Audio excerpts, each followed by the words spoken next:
Continuing with the this basically the voice description of the syllabus. Now this is again an online course, but we do take keep track of attendance. First of all, you need to make sure that you sign in, that you log in into the course on the first day of class. Just like on a face-to-face class, I look at attendance, I look at who's attending on the very first day. And if you don't attend, it's like you don't show up to class the first day. We have the right to basically drop you if you do not show up. I may give you another day or so, but with a full wait list of people trying to get into the course, yeah, if you do not have you do not have any interest in the course anymore, you need to drop. Otherwise, I will drop you. Now, it is also your responsibility to drop the course. It's not my responsibility. So you need to make sure that you drop the course if you're no longer interested. After the deadline, which I believe is on the 20 something, the deadline to drop the course. After that, you are basically responsible for completing the course. If you don't drop yourself later on, I mean, all the way to the end of the semester, if you don't do any of the work, you will get the grade according to the amount of work that you put in. There are tutorial services. Most of them have access. They have phone numbers. They have online ways you can communicate with all these tutorial centers.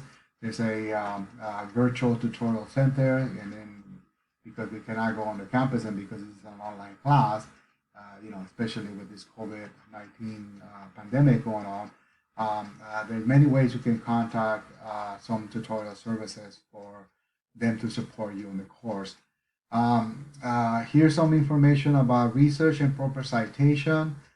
In some of the assignments that we have, like the reflections, I'm asking you to provide references to the material.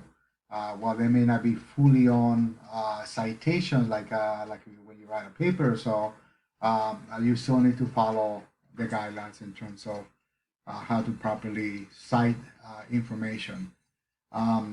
So here's all the resources for that. Now, the preferred method of communication to communicate with me is through the inbox on Canvas. However, I do read emails. You can also email me. I provided you with the email. But in both if you're sending me an inbox from Canvas, or if you're emailing me, please look at this format. I need to know what it is that you need some help with. And you need to fully identify yourself. Who are you? What course you are in? That kind of stuff, right? But very importantly, I need to understand what it is that you want. I can't help you if you don't understand what you want. Also, I'm not very formal about how you address me, but at the least address me as Mr. Cortez, Professor Cortez. Again, we're not chatting. This is not an informal chat. It is a formal academic interaction that we're dealing with here.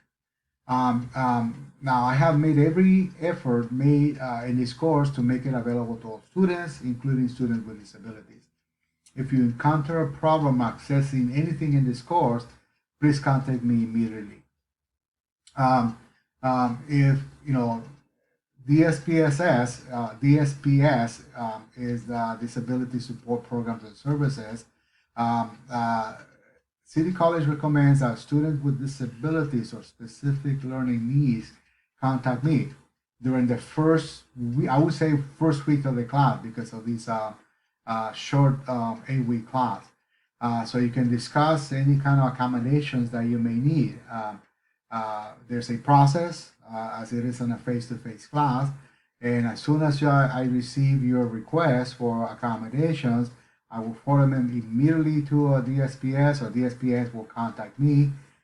You also, by the way, you need to contact them because they need to be able to set up everything and contact me, letting me know what it is that you need.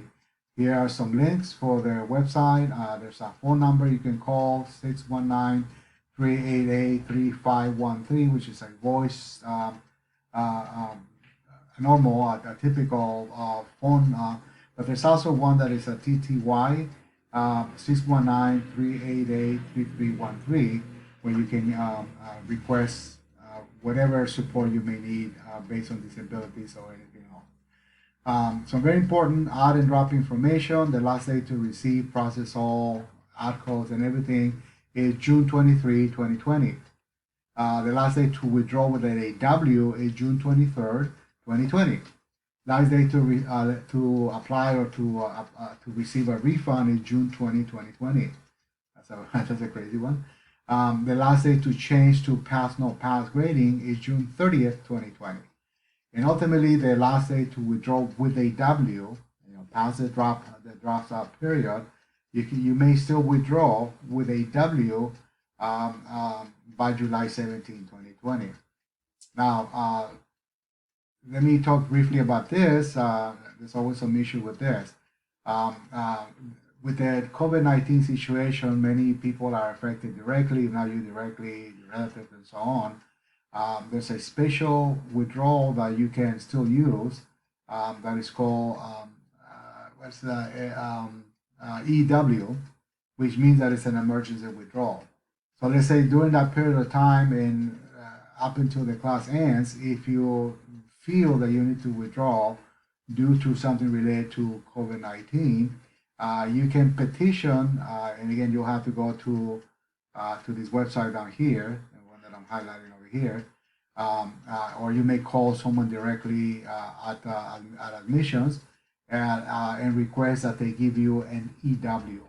Again, that can be done up until July, after July 17th. But anytime, let's say you just contact me at the end of the semester. You have 2 days left, and oh, by the way, I have issues with COVID-19. They may still be able to process it. I won't be able to do anything. In fact, I can't do anything with these withdrawals. You have to do them yourself. But then the admissions office, they may be able to work with you on getting that EW. Now, the EW is an emergency one. It doesn't affect your academic standing and so on because of this COVID-19 situation. It is set up for just that particular situation. Now, again, and let me repeat this again. If you start logging into Canvas or becoming active in a course, you may be dropped. Up until during the first couple of weeks before the deadline to drop, you will do it without any consequences, really. But after that, you may be withdrawn with a W, which, it does have some general consequences. But again, after a certain period of time, once, let's say you started the class, you've been doing some assignment, well, I'm going to keep you in the class. But if you continue to be inactive, again, you are responsible for all those assignments. If you don't do those assignments, you are going to have a grade that based on what you earned or the kind of work that you did. So again, it is not my responsibility to drop you. It is yours. Here's a website, https column /studentweb.sdccd.edu /reg e /e so that's a website that you need to go to in order for you to withdraw or drop from the class. https studentweb.sdccd.edu /reg e dash. So here's how you're going to be evaluated in the course. Basically, and again, pay attention very carefully here. There are 1,000 points in play here, and I'm giving you the value of each of the assignments. Now, I grade exclusively in points, not percentages that Canvas show, none of that. Right? You get 900 points, or anything from 900 to 1,000, you have an A. Anything below 599 points, it's going to give you an F. And it basically, anything below 600 points will be an F. Very quickly here, there are some, we have map quizzes. We have 5 of those. It will be 20 points each. I usually give you a study guide for you to know where these places are at. You can always check some of these online atlases to help you with that. But they pretty much just about every other week we're going to have one of these. 20 points, relatively easy to complete, but they have to be done. I think you have about 60 minutes to complete them. Now here's another thing. They may be you have to submit them by the deadline. If you don't submit them by the deadline, you may submit them after the deadline, but you're going to lose points. The further away you are from the deadline, the more points you lose. I'm going to set it up automatically this time to avoid any sort of a subjectivity. But it may be that if you're like, I've seen in some of these classes that people tend to want to submit everything on the last week of the class. Well, those quizzes may not be worth any points by that time, because you have basically lost so many. You are so far away from the deadline that you're not going to get any points. So make sure you follow the deadlines. There are 3 exams, 100 points each, multiple choice. Basically, when it's open book, you'll have 2 chances to take them. They're 90 minutes each.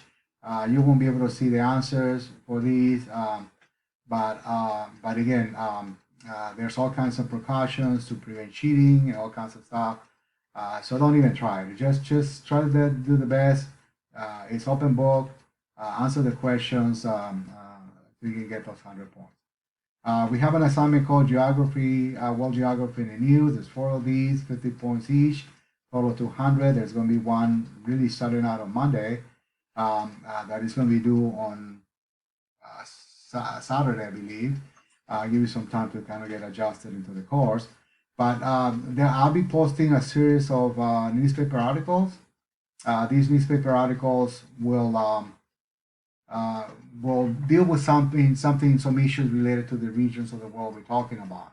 You are to choose one of those, and you are going to be replying with a paragraph, with 2 paragraphs actually. One, and this is very important, people tend to forget this. Number 1, what is the content of the article? What is it talking about? What are some of the issues that they're talking about? And then in the second paragraph, very importantly in the second paragraph, you have to tie it into the region of the world, the regions of the world that we're talking about in class. Whatever topics we talk about in class, go to your notes, go to your textbook, you need to tell me, how does that relate to the class? How does the article relate to the class? Again, I want you to just critically analyze issues that are going on in the world and tie it into the class. We have a key concept assignment. You're going to be providing some definitions, some terms I want you to define. There will be 3 of these, basically pretty much every other week or so we'll have one of these. I provide you with a Word document where you can basically go to your textbook, go to your lecture notes, and define these concepts. And again, they are worth a lot of points, so make sure that you submit them on time. Again, those will usually help you to prepare for the exams. The last assignment is reading reflections. When you're going to be reading the chapters in the textbook and so on, there are 4 of these assignments worth 50 points each. Again, there's a deadline for each one of those. Here's you're going to be analyzing issues, topics, dilemmas. You're not just providing me definitions. You already did that in the key concept. I want you to critically analyze issues related to the regions of the world. But very importantly, in order for you to get credit, you also need to give me references from the textbook. Where do you get that information? What part of the textbook? What part of the lecture notes? What does it come from? And we also have some study guides. You can get that information from there as well. And very importantly, you have to provide paragraphs for a minimum for 1 paragraph for each of the questions. Right? A paragraph is 5 to 6 sentences minimum. 2-3 sentences is not a paragraph. So be very careful with that, because that's how you're going to lose points if you do that. Here's the course calendars. I want to be updating you every week with what is due during the week. Something may change, probably not, but pretty much set in stone. But if I do change something, particular deadlines, I will let you know. But again, this is in the syllabus again, and I will be updating you every week with what is coming out this week. Again, see you online. Have a good one. Stay safe and healthy.